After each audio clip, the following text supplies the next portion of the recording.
Shabbat Shalom. The renowned Jewish comedian, conductor, and pianist Victor Borge once said, "Laughter is the shortest distance between two people. It breaks down walls, it softens hearts, and it reminds us that we are alive, fully, vulnerably, joyfully alive."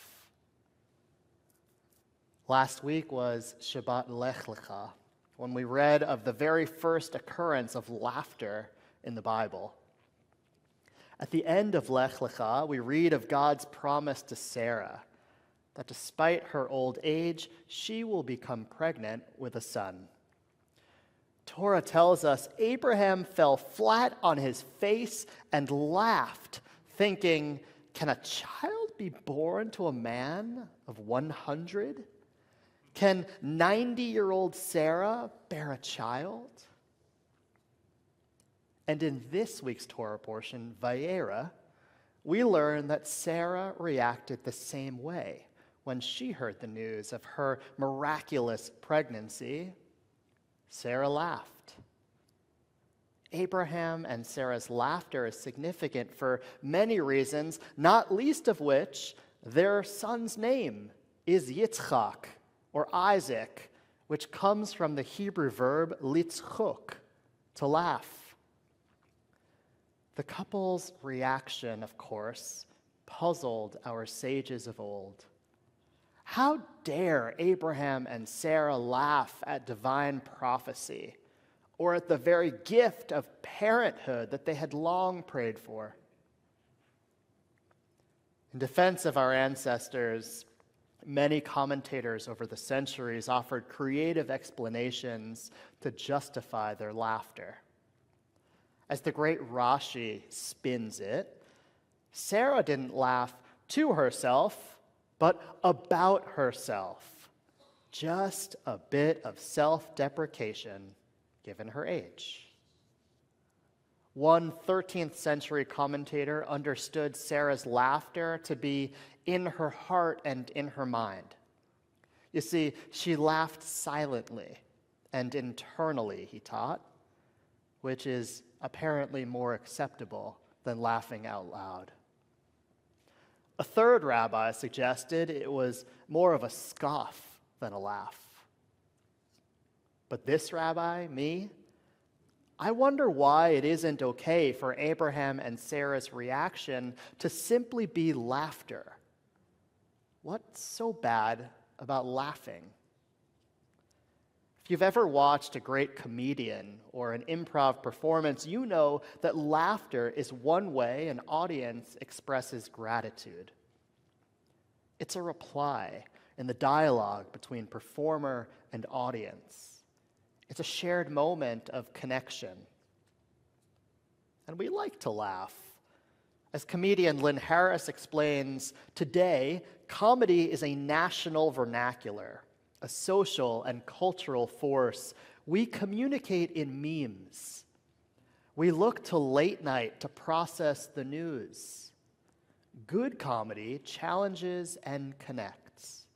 It activates and it affirms. When you make people laugh, you make people listen. The rabbis of the Talmud would agree. In a discussion of how exactly scholars should introduce matters of Jewish law, we read about the great Rabbi.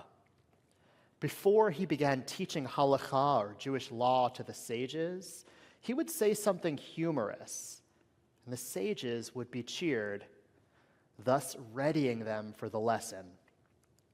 But more than just preparing their minds for learning, as Rashi also comments on this Talmudic story, their hearts were opened.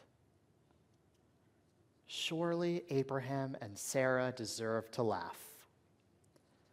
It's been a long road for the couple, literally. At this point in the biblical narrative, they are wandering from Haran to Canaan. Remember last week, they were commanded by God, Lech Lecha, go forth from the land, your birthplace, your father's house, to that land that I will show you. immediately, Abraham, Sarah, and their nephew Lot left all that they knew behind to faithfully do exactly what God commands. If you remember, their journey is marked with many struggles.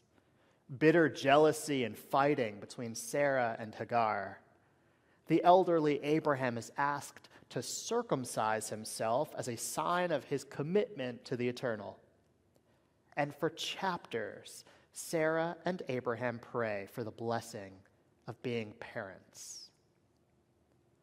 And suddenly, in this week's Torah portion, they're visited by mysterious guests to their tent who tell Abraham that Sarah will indeed bear a child. So they laughed. An utterly human response upon hearing exciting news, especially when that news is totally unexpected. In his essay, May You Be Inscribed for a Good Laugh, Rabbi Meir Soloveitchik cites a teaching from Dr. Richard Wiseman. We laugh at things that surprise us because they seem out of place.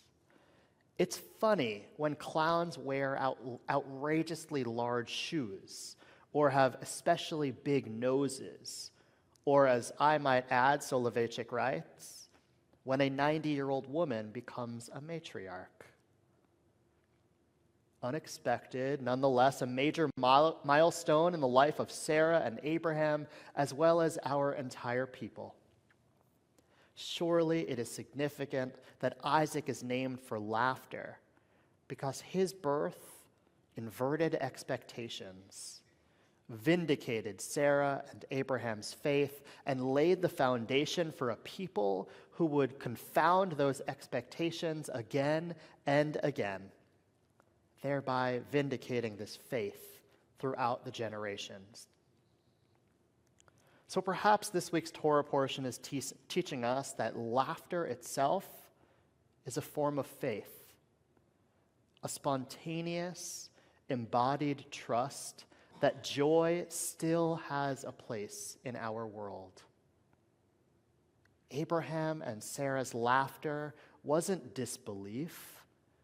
It was the sound of possibility breaking through despair.